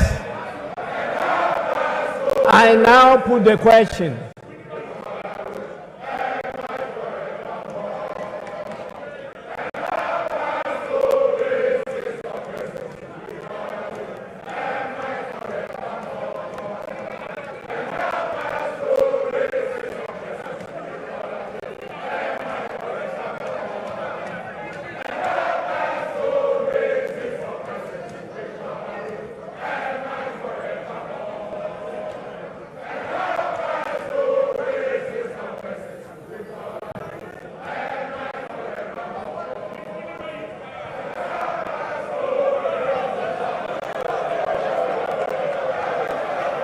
Honorable members, the motion has been moved and seconded.